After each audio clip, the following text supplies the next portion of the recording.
track today. I need you in this life.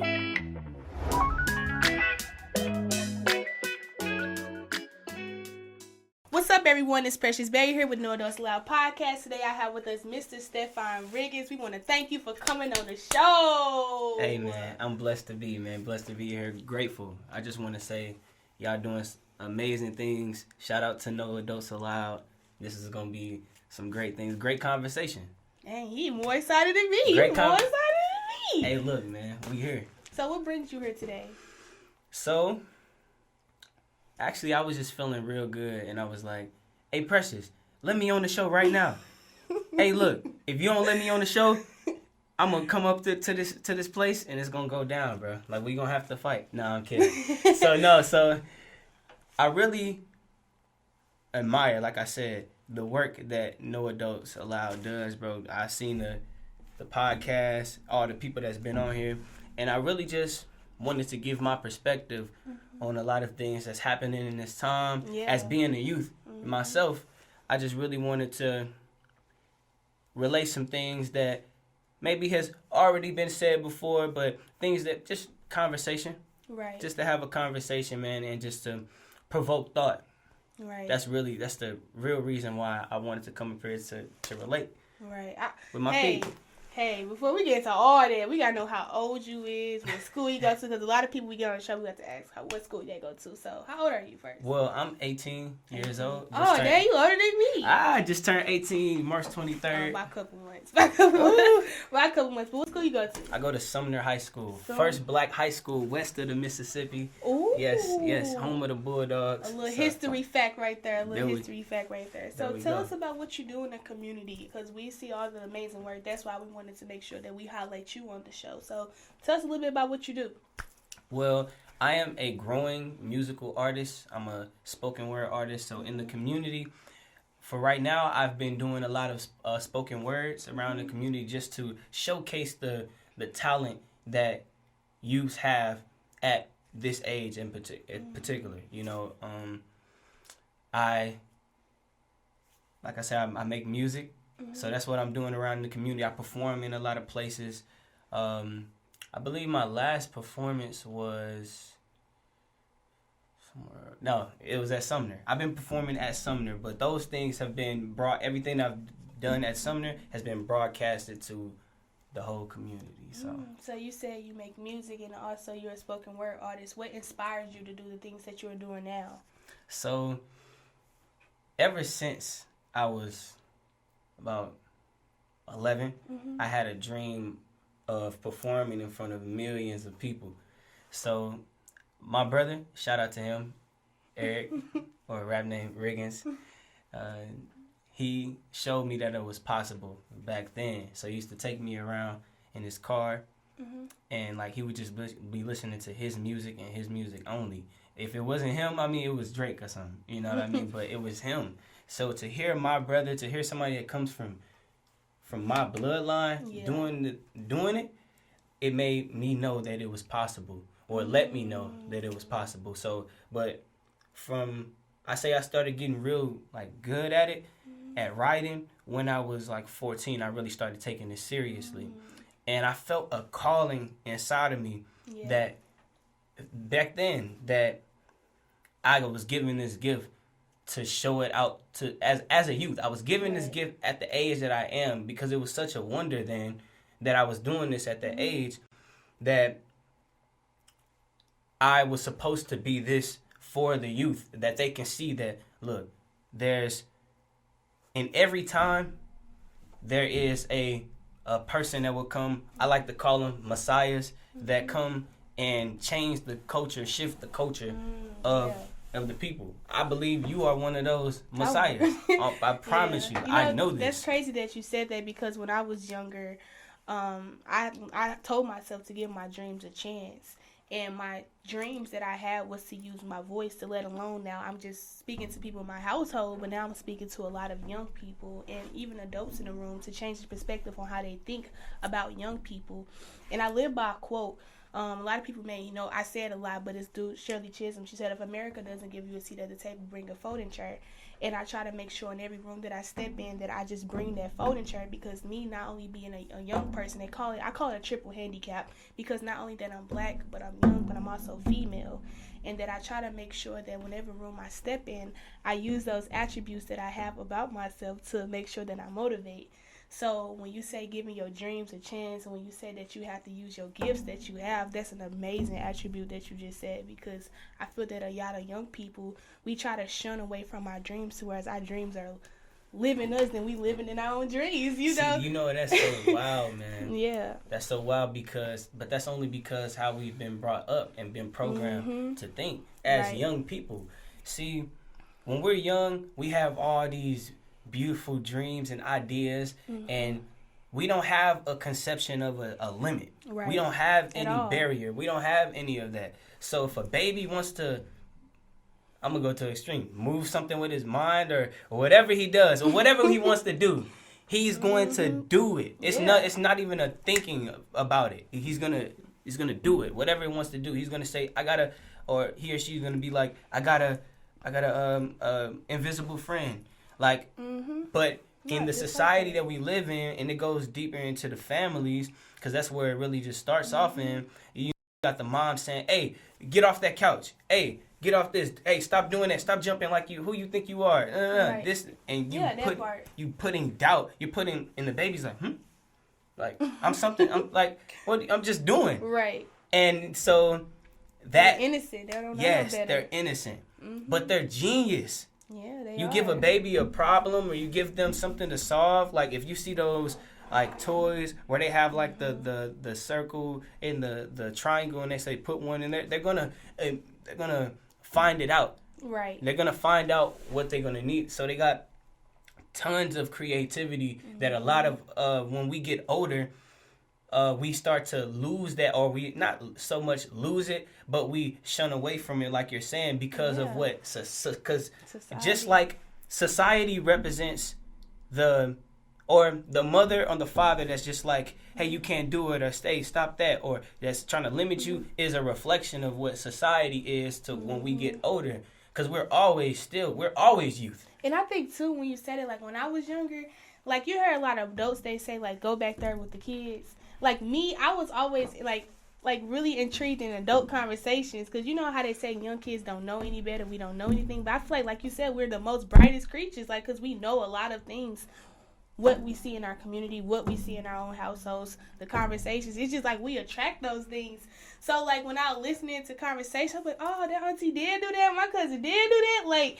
And then it's like, too, like, I hate when adults say, like, we don't know anything, because we are, like, really bright in our conversations and how we think and how we process things in life. So it's like, that's why I'm really big on, like, making sure that young voices are heard. So, like, I got a question for you. How was your childhood growing up? Because you telling me all these amazing things, and I know you had to come from a childhood. So, when I was born, I was born in Springfield, Missouri, originally. My mother, Jamie Zachary, my father, Ronald Romeo Riggins. And my father, he passed away when I was born in 2005. He passed away in 2006. So I was never really able to see him, experience a father and everything like that. So I ended up getting it was me and my sister. My older sister, Maya, she's 20 years old. Hey, shout out to her. Bro, that's my best friend. Yeah. Literally my best friend. And so we moved from, my granny took us from my dad's mom. She took us from Springfield to St. Louis, where we stayed. And I'll get an address because it's my place. That's my, oh my goodness. My God. 7547 Trenton Avenue. We moved there. That was my childhood. Let me tell you that, bro. Like, and growing up, my granny, she was like, she always told us, I'm your mama, I'm your daddy, I'm your sister, I'm your brother. So I never felt the void. Right. You know, I never felt the void. Like, when I never spoke to my mom and all that stuff, I never felt so much of a void, for real. But my childhood, my granny, she made it where we could be children. But But I don't know if it was. I guess that's that childhood thing that we were intuitively aware already. So my granny, she never like kept things from us. She told me, like Santa Claus. She told me that he wasn't real. Well, she actually said it like this. She said, "Oh, you think buying the gifts? If you believe in Santa Claus, I don't need to be doing nothing no more." So, oh Lord, so oh my God. she was like that, and she just exposed us to a lot of things that she What knew. was real. Yes, and it was that she never lied to us because she knew that we would understand. And the kids that we were at the time, like my childhood, to really answer the question for real, my childhood, bro, was full of imagination. It wasn't really any constrictions, for real. I mean, I wouldn't say. I guess that's when you're a youth, you don't care about you being in the hood. You don't care about none of that stuff because you're living. You only when you become conscious of it. Yeah, you start. Oh man, I was going through it. So that's why I say it was I have the greatest childhood for myself. But I see a lot of things that was wrong in the household. You know, when I tell you, like, I was the same way. I just had this conversation with this person a couple days ago. I was like, I didn't understand mental health until during COVID. Because, like, I was, like, in 8th grade, 7th grade, 6th grade, probably even my freshman year in high school. I was like, what is mental health? Like, and I heard about people committing suicide. And, like, me as being a young person, like you said, just living, not thinking about issues in my household, just thinking, okay, that's just life. Till during COVID, I started to unpack all of that. Because you sitting at home, sitting in your thoughts, on social media, seeing a lot of people who are vulnerable. And then you start to, like, think your own self about, oh, my God, I was going through all of this. And then they call that trauma. And I started to, like, literally live through all the trauma that I was going through. So it's like, as a young person, we have this imagination that is kind of torn from us as we get older because of the issues the inequities that's around us. And then I'm like, wow, Precious, I never knew that, like, I would deal through all of this as I got older. So whereas it's like when I see young children, and now after COVID, are really talking about their insecurities, talking about how they don't think that they're loved, how they don't think that they're beautiful, handsome, etc., that they're no good to this world. That whole dynamic has changed over the years after COVID through social media.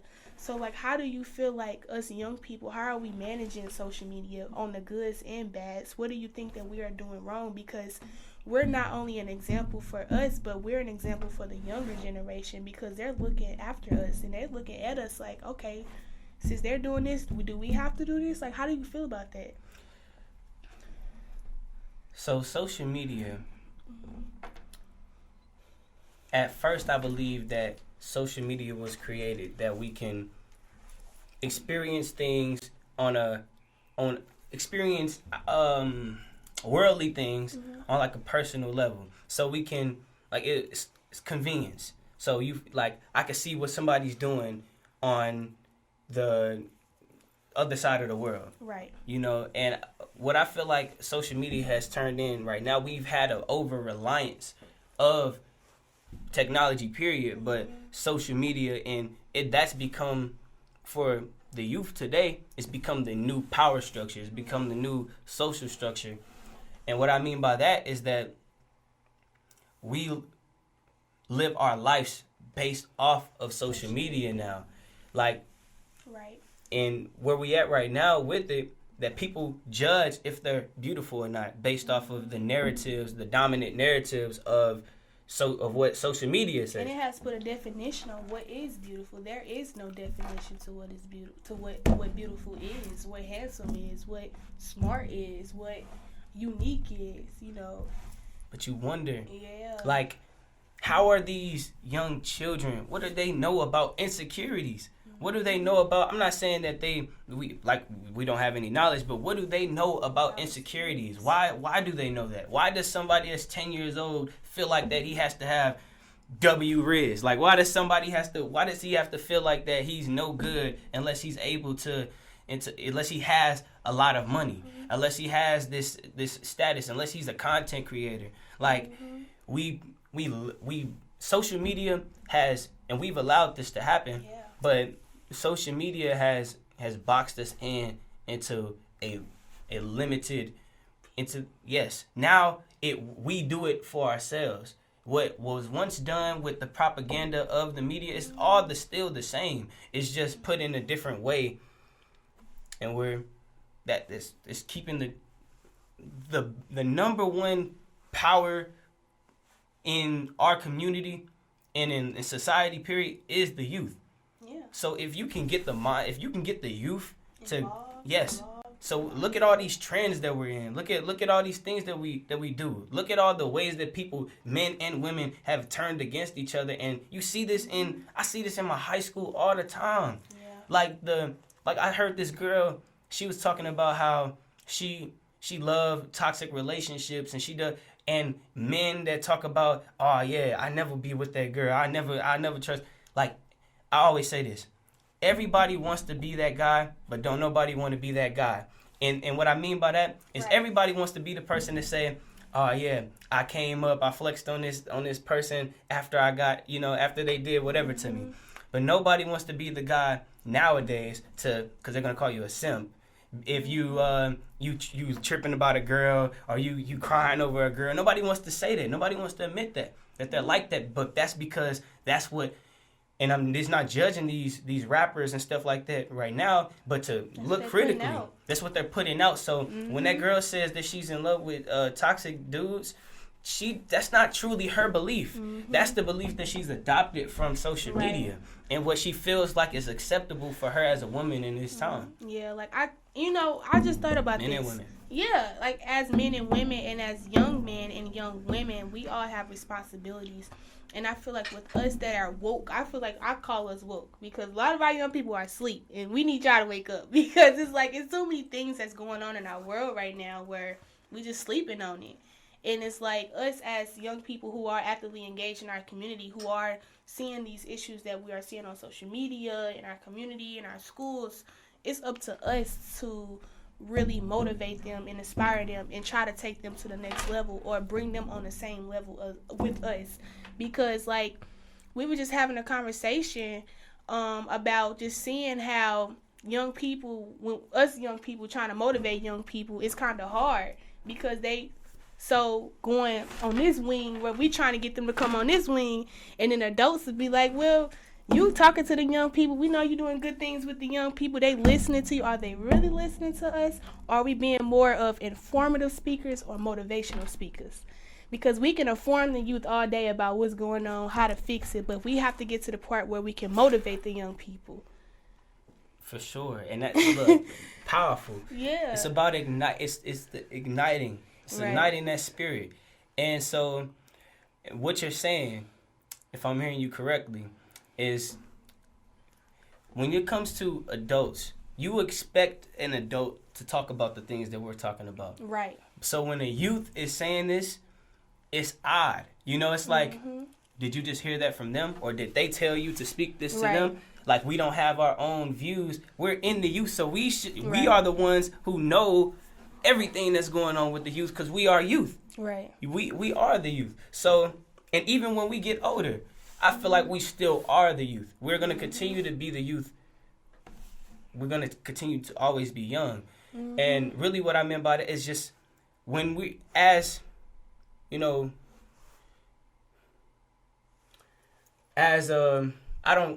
don't usually call it woke, but I would say awakened individuals. You know what I mean? Especially when you're youth. A lot of people be like, man, who do you think you are? You didn't got Hollywood, or who do you think what you trying to preach? You're too good for us, and that's the thing that they don't. And this is okay because that's just what this is what they know right now. It's okay, but they don't know that I'm a reflection of you. Right. They don't know that I'm doing this that it's something in me that's showing you that you have the same thing inside of you. This is just because you're woke does not mean that you're higher than anybody. It's not. It does not mean that. It just see, that's the thing with social media now. Yeah. That you see all these popcorn, spiritual popcorn, motivational popcorn things that you see it all the time, so it becomes a cliche. And not only even a cliche, but the new bad is the new good.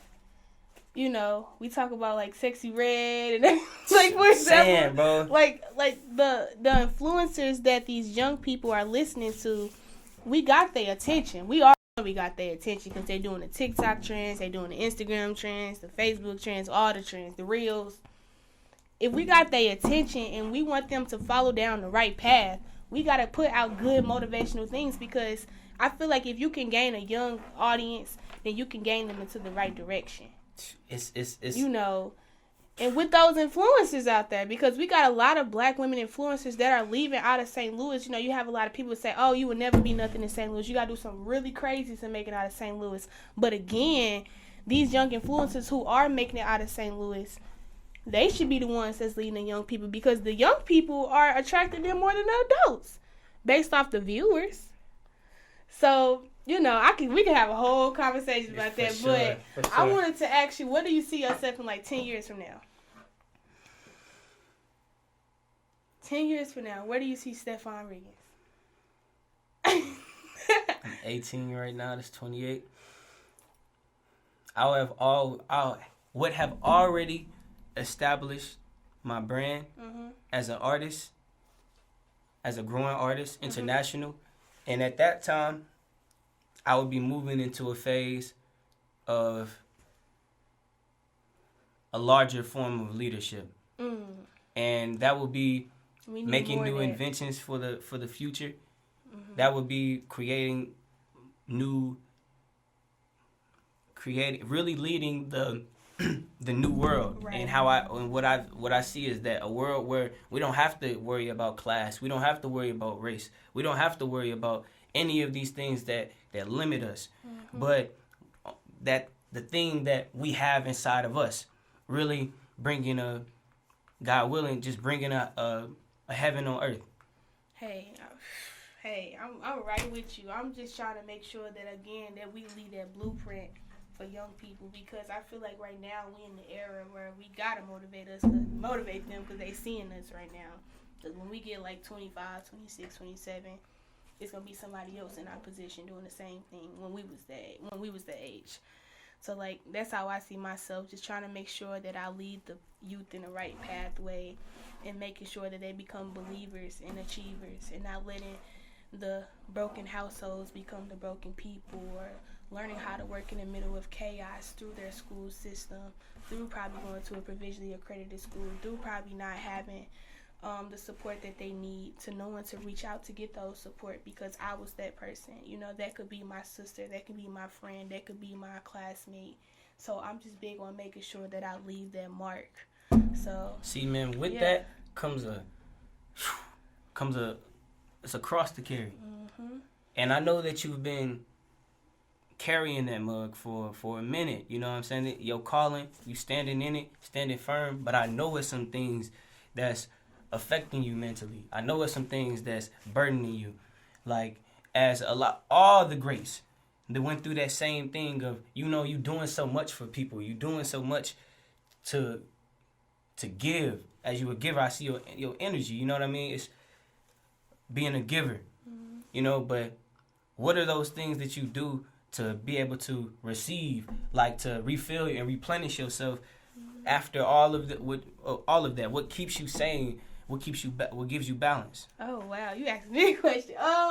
What keeps me replenished, I think, is my mentors. Like, I have amazing mentors that just motivate me, because again, like you said earlier in the interview, we're all humans. We all go through things, and like, what's another thing about being young and being actively involved, a lot of young people don't think that you go through anything, or think that you come from a perfect household and that you have the support. And that's not the case at all. You know, like, I struggle just like everyone else, but I've learned to give my dreams a chance. And that's what I try to motivate in young people. No matter the circumstances that you live in, if you just try to give your dream a chance, don't sleep on it. Keep working effortlessly. There's going to be some nights where you're going to be stressed out and tired, but you have to keep working. A person once told me, live every day like there is no tomorrow. And that's how I try to live every single day, is that, hey, my labor is not in vain, because whatever I'm doing right now is going to benefit in the future. So that's what keeps me going. So I really appreciate that question, because you really made me think. But Yeah. Man, for sure, man. Like, this is why we're here. This is literally why we're here, to start conversations. That's why I say this podcast is something very beneficial to the people, something very powerful, because, look, it's a youth platform where young people can come and express their emotions, can express their ideas, because, look, we are the true pioneers of the future. We are the true ones that will really bring this new world that I'm talking about. And to think, you got something coming up. How? Give us a little brief about it. So, We gotta wrap it up. Oh, yeah. for sure, it's called POY, Potential of Youth. So this event will be showcasing the powerful youth activists, youth creatives, and anything youth, to showcase the talent and the potential that we have, and the power that we bring to. And I'm pushing for it to be around like June, but it's just to inspire and provoke and to change the narrative and shift the culture. Okay. So you got a location yet or anything? It'll be at Harris-Stowe. It'll be at Harris-Stowe University. Oh, okay. It's gonna be at the big leagues. For sure. At the one and only HBCU in We're St. Louis. aligning all the powerful youth leaders. We are aligning all of the creatives, and we will create a force to be reckoned with. Through that energy, it's gonna be a spiritual nuclear explosion, should I say? Through aligning these people. So. Hey. We're going to have fun. We're going to have some fun, though, because I know you like to do fun things. Of course. All right, bet. Of course. All right. You know, all you got to do is call us. You know, we're going to be there to support you. For sure. I appreciate that. All right. Well, we thank you for coming on the show.